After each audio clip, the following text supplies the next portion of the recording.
The Runescape map is split into chunks, 64 by 64 square blocks of the map. My job, as a chunk account, is to accomplish every single task within that chunk, before rolling a random new one. Last episode, I rolled the Calphite Queen, and now I'm stuck, killing one of RuneScape's oldest bosses with some of RuneScape's worst gear until I hit the 1 in 2,500 drop chance for the pad. So let's join ChunkSmash as we unlock RuneScape one chunk at a time.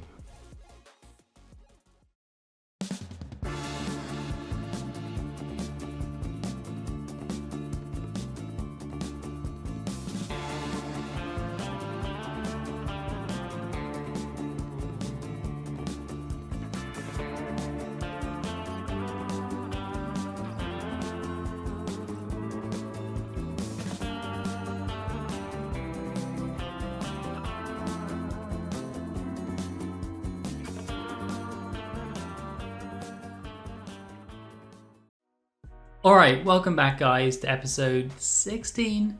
Let's do a quick run through the chunk tasks we have here. We have the following collection logs we need to unlock from the Calphite Queen.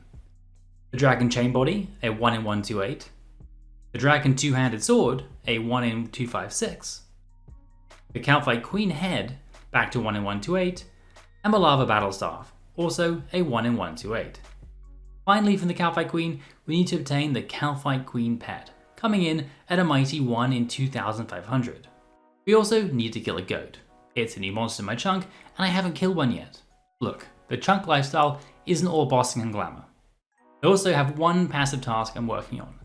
If I get to level 30 farming before I get the Calphite Queen Pet, where my only farming method is the single hops patch I recently unlocked, then I will have to get all the way to level 90 farming, gathering the flowers at Head's Oasis. Will I greenload the Calphite Queen before getting level 30? I mean, probably not. So realistically, we can kind of treat 90 farming as a chunk task too, but I mean, there's a chance. With all that said, let's get started with the episode. Starting strong with what should be level 48 Hunter, if I ever catch this Earth Impling. Away, level 48 Hunter. And back with the Calphite Queen for kill count number 75, which is an achievement, and some blood runes. I am going through a lot of salmon, like a lot, which might become a problem, but for now that's level 68 cooking. So for my AFK time, I've been catching fish to top up my ever dwindling salmon supply, and that's level 70 fishing. Wow, that's a lot of unlocks. But mostly from my point of view, just faster salmon catches going forward. At some point I'll do some research on if there's a better food solution than salmon, but for now I'll just do some fishing. Something else I've decided to do is sell down some more of my steel arrows. I'm going to withdraw 200,000 steel arrows, which is about 2.5 million GPs worth, and sell them so that I can pay for instances. The way this works is if you can either kill the Calphite Queen in a private instance or a public instance, and for various reasons the public instance kind of sucks. Unfortunately, the private instance costs 100k per hour, which is pretty steep, although the first hour per day for Ironman is actually free. I'm sure a lot of people watching this will think that paying for a private instance is a waste of money, but I think it's worth it, at least if I know I can do the full hour. Editor's Mash here. Let's actually talk about why the private instance is better. Firstly, and perhaps surprisingly, sometimes the public instance already has someone in it, and I have top worlds, which is annoying. I know, it's amazing, people still kill the Calphite Queen in 2025. But there are other issues with using a public instance besides that. Firstly, if you join a private instance, the room starts empty, and then, about 5 seconds or so after you enter, the Calphite Queen spawns, alongside 2 Calphite Guardians. Critically, they always spawn in the same place, which means I can attack the Calphite Queen without aggroing the Guardians. In a public instance, the Queen and her Guardians start spawned, and will basically be in random locations. This means that sometimes I have to take a bunch of damage trying to set the room up, and also the Calphite Guardians have a decently high chance of poisoning you. Additionally, in a public instance, the Calphite Queen summons lots of Calphite workers, but in a private instance she typically doesn't. I don't really understand why this is, but it's very consistently true. In general, this means I take less damage on a private instance. I reckon, on average, doing a private instance saves around 30 to 40 salmon per hour. And I have to pay 100k AGP for the privilege. So effectively, I'm valuing one salmon at like 2.5k. That might sound a little crazy for like 100 GP at the Grand Exchange, but I really don't have that much use for GP on this account right now, and getting salmon is annoying. Also, I only have to pay 100k if I spend more than 1 hour at Calfight Queen in a given day, which would basically only be on weekends, so hopefully I won't go through my cash tag very quickly. Anyway, I just wanted to give a little more insight into why I'm spending money on this. And with this, we are closing in on kill number 100 of the grind.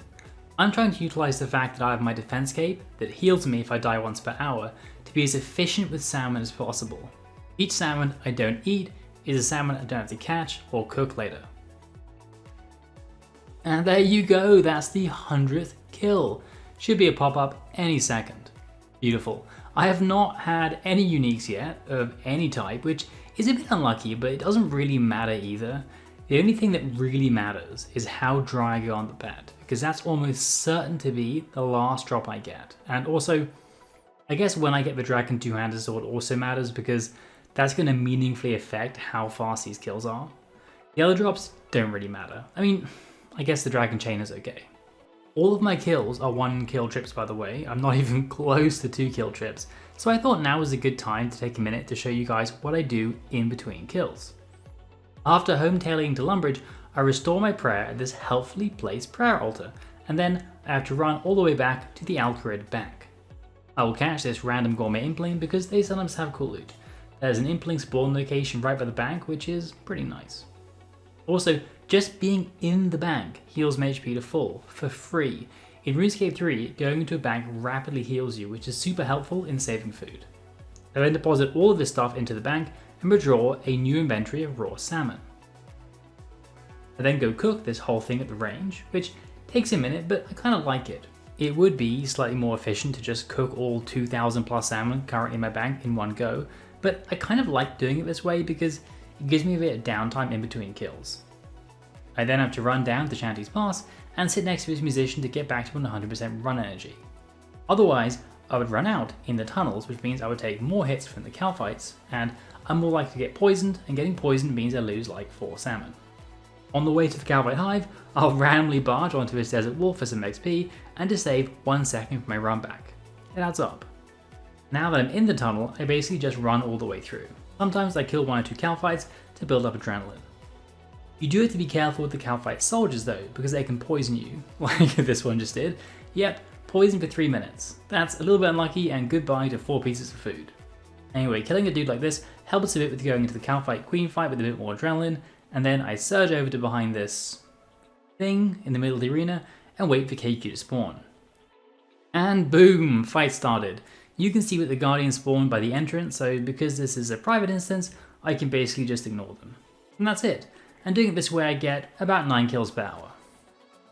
So over the last 100 kills, I have thought a little bit about what I can do to improve the kill times, and I think it is worth turning all of the Scarab Shells like Quarterhead's Oasis into Patters the Defense.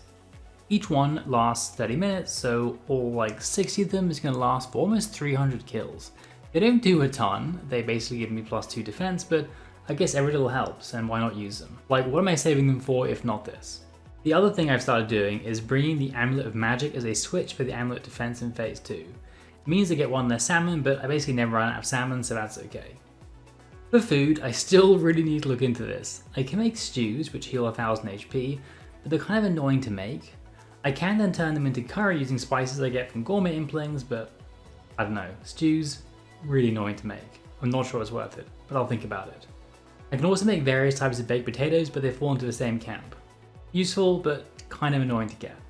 Also, I don't really use my magic or combat potions anymore. It's not that they're bad, I mean, they're great. If I use a magic and combat potion, it boosts my DPS by about 13%. It's just that getting the herbs and secondaries is very time consuming and it's just not worth it. And I've basically already run out.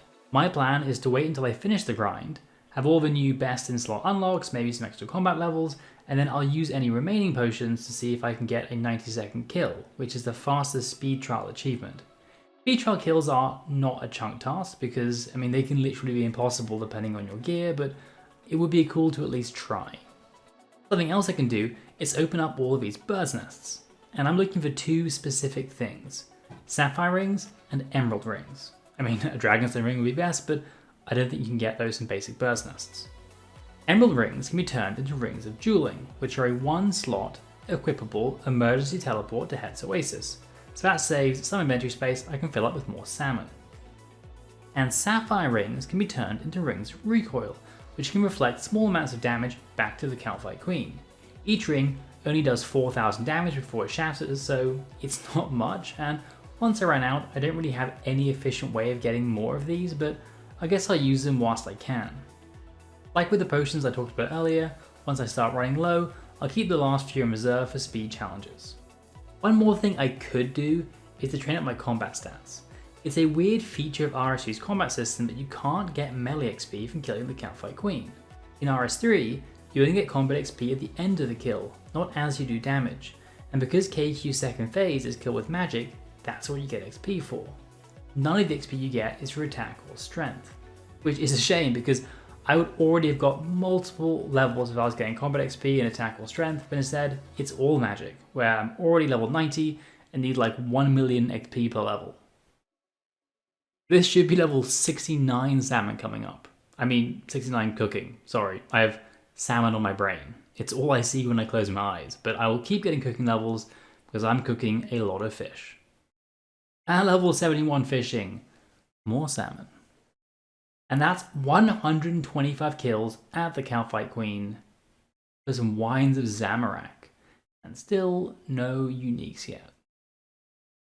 Oof, Rune Javelins, that's rare drop table. I bet that's as rare as a unique. Ah, I fucked it up. I am sorry. I did not have my replay buffer on, but that's the Dragon 2 handed sword. Oh my days, yes, yes! I mean, I've been complaining about being a little bit dry, and I guess I am a little bit dry for my first drop at 134 KC, but oh boy, this is the best one to get, by far the best one to get. I mean, except for the pet, but you know, that's not happening. So basically, this is the best one to get. It is amazing. I was running the numbers earlier, and it's like not even close to the spear I'm using. Getting the Dragon Chain Body boosts my DPS by like 3 or 4%, just for phase 1, so like a 2% DPS boost in total. But going from the Leaf Bladed Spear at tier 50 to a Dragon 2-handed sword at tier 60 is a massive boost to my accuracy and my strength. I get a Titanic 36% boost. Granted that's just for phase 1, but still, that works out at like a 18% boost across the whole fight. Kills take like 2.5 minutes, so that's what? 20 seconds saved per kill on average. It's basically the same as using a magic potion and a combat potion every single kill, and it's free. I mean, it's just like also so nice. It feels so good just to get something, because with an RNG grind, when you're just getting kills and not getting the drops, it doesn't really feel like you're making progress. Because I guess you're not really making progress, but when you do get the drop, it just feels nice, you know? I also got it at like half the drop rate. It's 1 in 256 and my kill count is 1 in 136. I do wish it didn't clip quite so horrifically through my cape, but other than that, I could not be happy with this drop or how his grind is going so far. Now just, you know, I should point out that just because so much of my time is spent restocking my health and prayer between kills, saving 20 seconds per kill might not actually turn into more kills per hour. But firstly, it might be the difference between 1 extra kill per hour, and secondly, it will 100% save me food. If it saves me just say 1 salmon per trip, that's already saving me dozens of hours of fishing and cooking by the time this grind is done. So yeah, it's going to be great. This is my first kill with the sword, and it does feel better. My accuracy right here is 62%. It was like 46% with the Leaf Bladed Spear. That is crazy. I've almost completed the first kill, and this might be a PB. 2 minutes and 6 seconds. It's a new PB by like 2.5 seconds. That might not sound that impressive given everything I've just said about the sword, but there's a lot of variance in kill times. If you compare this to the previous kill when I got the drop, that was 2 minutes 33 seconds. So this kill is almost half a minute faster than the one I just got the kill before. Okay, I promise I will stop milking this drop in a second, but I just wanted to show you what I currently look like with my best in slot melee gear. It's it's a look. Wow, the Marcy of the Ganodermic is pretty awful. And on the backside, the clipping is also quite bad. It doesn't look quite so bad if I hide my cape slot, but I don't want to do that. Partly because I like to have my gear reflect what I wear, and also because if I hide my cape, I will 100% forget to bring it to a kill and lose my hardcore status.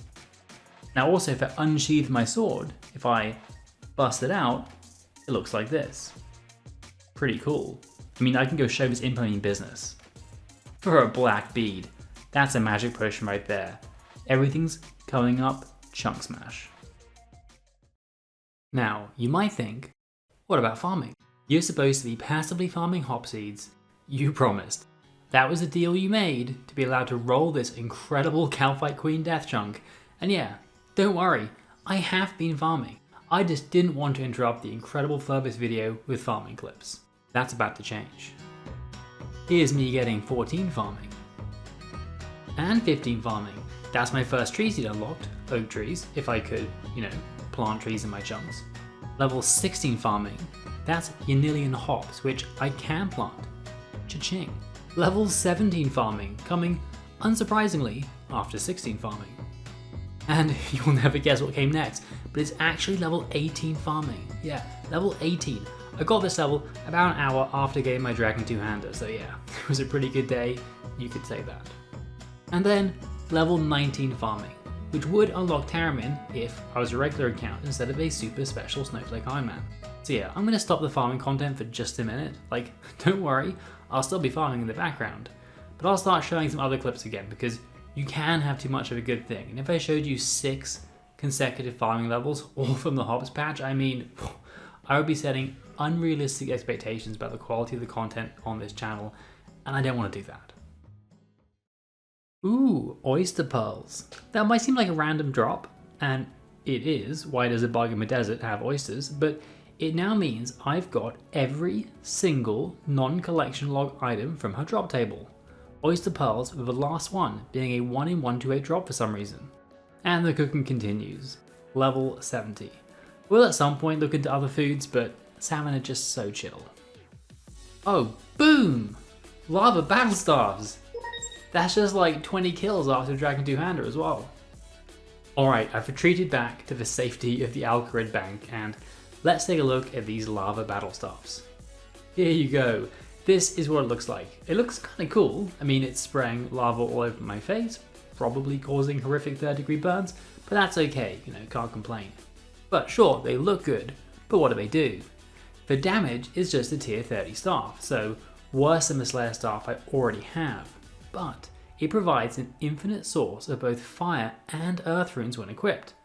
I don't know if there's a realistic use case for that, there's probably not much, but it is technically a best in slot utility item, so it was a chunk task. It's also a collection log item, so it's like a double chunk task. But, interestingly enough, it's not a collection log slot for the Calphite Queen. You see, if I go to Beasts and check out my boss logs, you'll see it's not on there. The only thing I have here is a Dragon two-hander. But where it does appear is somewhere else. Somewhere buried deep in RuneScape's Byzantine collection log and achievement menus. I mean, actually, where even is it? Maybe I have to take out my Slayer collection log. Yeah, okay. If I physically read the Slayer collection log like an absolute savage, then down under Mauritania, there is the lava battlestaff. I guess they're listed under Mauritania because they drop from Infernal Mages and Aberrant Spectres, which is like the most common way you would probably get them, but whatever. I got mine from the Calphite Queen, I'm proud of it, and I have my first Mauritania collection log item without ever crossing the river south. Swampletics, eat your heart out. Oh my god, the hops didn't die. I think this is the first time I have ever had a plant grow from seed to harvest without getting diseased at least once. It's a miracle. And this should be level 20 as well. What a milestone. I'm also 1,501 total levels. I missed 1,500, I got a fishing level without recording, shameful. But yeah, the farming grind continues. Still slow, still boring. Getting myself a nice little bit of gourmet impling action here, and that's level 49 Hunter. just some overworld implings. The XP is really good. Oh, I mean, this is why I hate doing public instances. Like, I just get swamped by these little cow fights, and they do a bunch of chip damage. I mean, at least they die when the queen does. Motherfucker. What the fuck? What the flying fudge? That's a dragon helm. That's a dragon med helm. It didn't even occur to me I could get this. Like, what is the drop rate on this? From the Calfight Queen? I mean, it's not on her drop table. It is a rare drop table item. I just looked in the wiki. This is a 1 in 10,000 drop from the Calfight Queen. That's rarer than the pet. I mean, assuming I'm reading these drop rates from the wiki right, that is rarer than the pet. That is crazy. Let's put it on. Look at me, I'm an animal. Look at that red helmet. I am so freaking cool. Also just realized I'm still wearing Crocs. That is wild. That is a 1 in 10k drop. I'm not even wearing a Ring of Wealth. Oh my days. I can't get over this. I did not in any way expect to get this. Not even a little bit.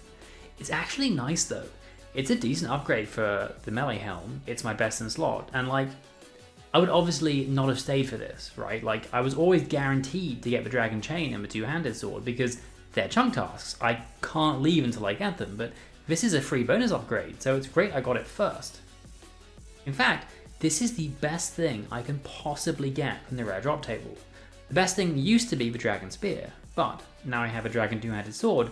A Dragon Spear basically does nothing extra, it's a side grade. So the Dragon Med Helm is like the only thing I could possibly get from the rare drop table that actually progresses my account. And I got it! That is absolutely wild, that is so lucky. But enough chit chat, okay? I have 39 minutes left on my Penance Aura, back to the grind. Well, it's the next kill, and no back to back. Never lucky. Editor Smash here. I haven't talked about this before because I didn't think about getting this drop, but the Dragon Med Helm is about a 2% DPS upgrade during the melee phase at Calfight Queen, so not quite as good as the Dragon Chain. It's not that much, but every little helps. Alright, that is 200 KC at the Calfight Queen. After getting all these drops recently, I have never been more motivated to keep this grind going. Not even Fire Talismans, the worst drop you can get, can dampen my spirits.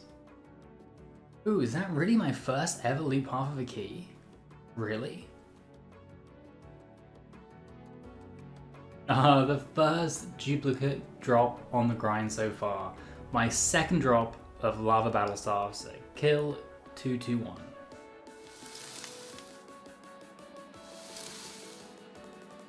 This is level 73 fishing coming up, and this is going to sound like a conspiracy theory, but have the ducks changed? Have Jagex changed the ducks? Nice little milestone kill, and that is KC number 250 at the Calfight Queen for some Rune Spiky Salvage and 6 blue charms. Incredible stuff. Wow. Third Lava Battlestaff drop at 251 KC. It's the same rate as the Dragon Chain. Really? My 4 set Battlestaffs? Why? Alright, let me quickly deposit this because there is an Earth Impling outside with my name on it. And that is level 50 Hunter, 3rd level in this chunk, just from catching Implings. Editor Smash coming in. Let's talk about Implings. Specifically, overworld Implings. There are 15 different overworld Implings, which you can catch at different hunter levels, ranging from baby Implings at level 17 to kingly Implings at level 91. Now, Implings have always existed in my chunks. They wander all over the game, but until recently I had no way of training hunter, so I could never catch them. Back in episode 14, I rolled the RS3 OSRS Chunk, which contained my first hunter training method, catching scarabs, and I leveled all the way up to level 47 hunter, unlocking all the content from Dundee's Crocodile Hunter store. This puts catching implings onto the table. Now the first thing to note is that overworld implings do not count toward chunk tasks. They're a bit like clue scrolls or the rare drop table. This means that I will never have to catch an overworld impling for its loot, nor do I have to get level 91 hunter to catch the highest tier, kingly implings. That said, I can choose to catch implings if I want, just like I chose to do some easy clue scrolls back when I was killing handguards. At my current hunter level, I can catch 6 tiers of implings: baby, young, gourmet, earth, essence, and eclectic implings. And all of them have some interesting drop tables. I won't go over every item, but there are a few I should highlight. Firstly, baby implings. As the lowest tier of implings, they mostly drop mundane and useless items like hammers. That said, they do have one item that is extremely dangerous. With a 1 in 100 drop chance, they can drop flax. If I got flax, I'd immediately need to turn it into a bowstring and then get level 95 fletching to make an Elder Shield bow, which would probably take 1 to 200 hours. I would at least get a new best in slot bow though. This is because, just like with the Dragonstone gem I got from the rare drop table a few episodes ago, whilst I don't need to catch overworld implings for their drops, if I do catch one and do get a specific drop like a piece of flax, then I would need to use it to complete the highest possible skill challenge. Something else they also drop at a 1 in 100 chance is seaweed. I initially thought this would be an even worse drop to get than flax. The calphites in my chunk drop buckets of sand, so if I got seaweed as well, I would be able to make molten glass. Seaweed makes soda ash plus sand makes molten glass, and molten glass means level 87 crafting for an empty goblin light orb. Given my best crafting method is 10k XP per hour, that would be brutal. That said, on reflection, I don't think seaweed would trigger the empty light orb grind, because it's not a completed item. You have to add a cave goblin wire to complete it, which I still wouldn't have. But still, even though the seaweed drop would be okay, getting the flax drop would be a disaster.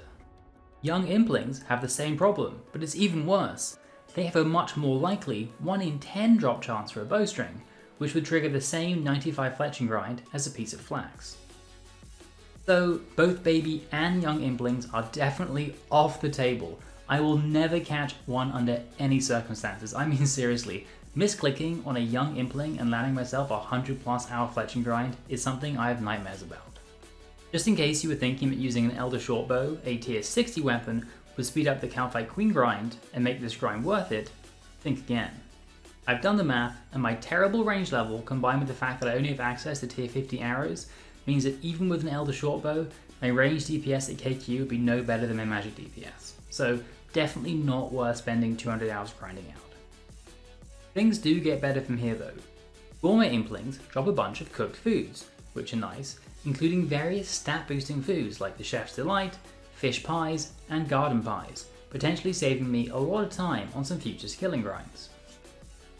Earth implings drop mostly trash, but at least they don't drop anything that actively harms my account. And Essence implings are similar, just dropping a bunch of runes. Eclectic implings are the final impling I currently have unlocked and have, as you might expect, an eclectic drop table of random items. They drop Slayer's Respite and Wild Pies, which give a +2 and +5 boost to your Slayer skill respectively, some useful herbal secondaries including Snake Grass for prayer pots and Unicorn Horns for anti-poisons, and even some best in slot ranged upgrades, the Blue Dragonhide Chaps and Red Spiky Vambraces. They even drop Candle Lanterns, and I briefly thought this means I'd unlocked a light source for the Lumbridge Slayer Cave, but sadly the Candle Lantern is empty, so it does nothing. And did I also mention that each eclectic impling is almost 300 Hunter XP? Seriously, they're awesome. Beyond that, at level 54 Hunter, I unlock Spirit Implings, and then Nature Implings at level 58, but I don't want to spend the rest of the episode talking about Implings. If and when I get the level for a new Impling, I'll talk about how it might benefit the account, but that's it. Level 74 Fishing, Gains. Oh, I think I DC'd. Look at this lag! My internet has been trash for days now. That might be my hardcore status. Not that it really matters. What? Did I just get a constitution level?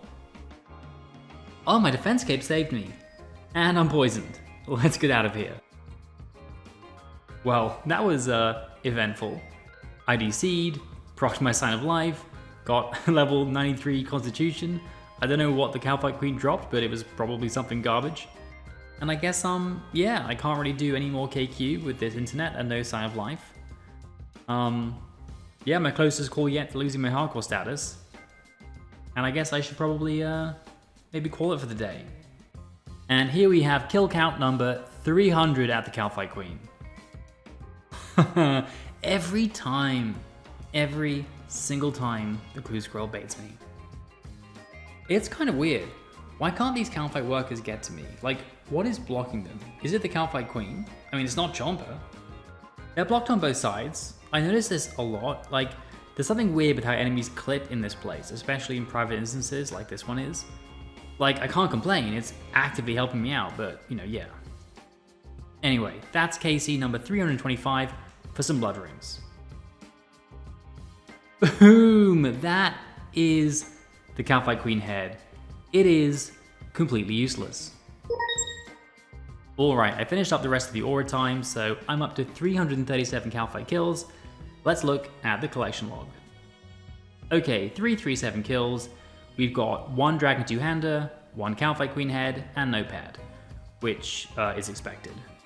So we've been a bit unlucky. We should really have all of these by now. I'm almost 3x dry on the chain body, but it's fine. All that really matters is the kill count I get the pet on, and I did get the Dragon Med Helm. I will almost certainly get the Dragon Chain before the pet anyway. But yeah, the grind's going pretty well. It's about 11 kills per hour if I don't cook fish, about 9 kills per hour if you include the cooking time. It's not too bad. In fact, I'm pretty close to a cooking level, so I'm just gonna go grab that and see you in the next clip.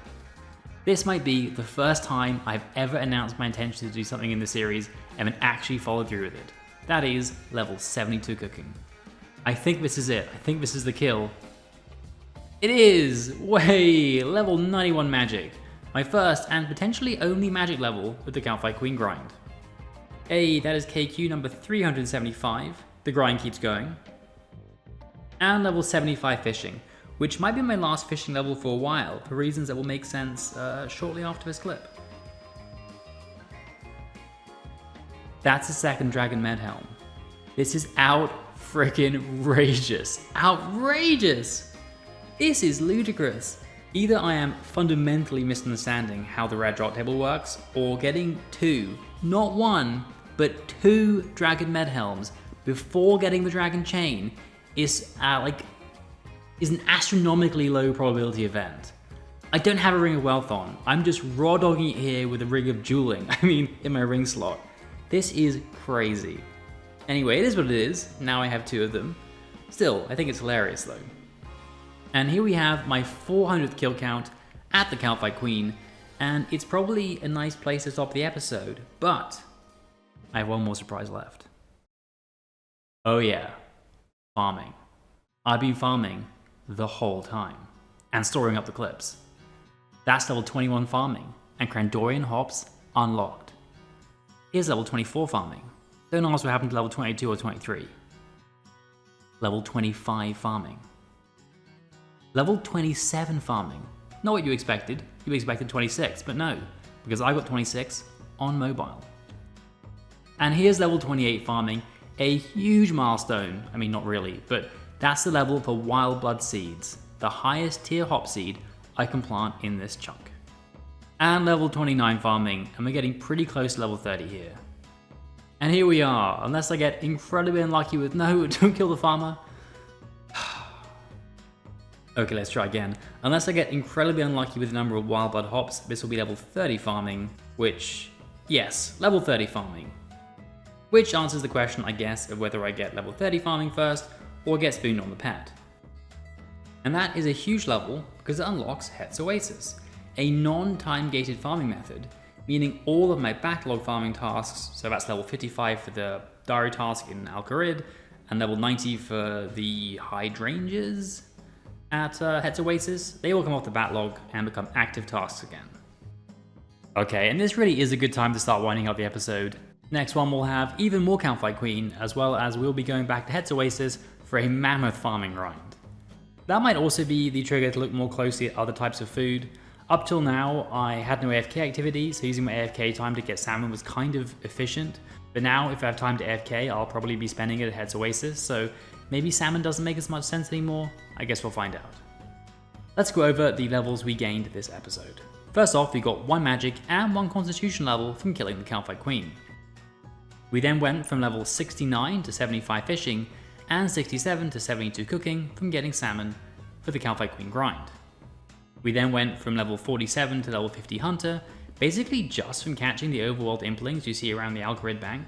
They are surprisingly good XP at this level, it really adds up. And because I was passively farming my new hops patch, I went from level 13 to level 30 farming, which, as I stated earlier, means I now need to go all the way to level 90 before rolling my next chunk, so expect to see this level shoot up. And finally, I went from level 55 to 57 Herblore, 83 to 84 Slayer, and level 13 to 18 Divination from doing various daily tasks as they came up. In terms of unlocks, I got 2 new best in slots as well this episode, the Dragon Two-Handed Sword and the Dragon Medhelm, both nice unlocks for my melee setup, and that's it. Don't forget to like and subscribe if you're enjoying the series, maybe drop a comment, all that good stuff. It means a lot, and I appreciate all the people who watch because the series really wouldn't exist without you guys. Anyway, that's it, so see you next time.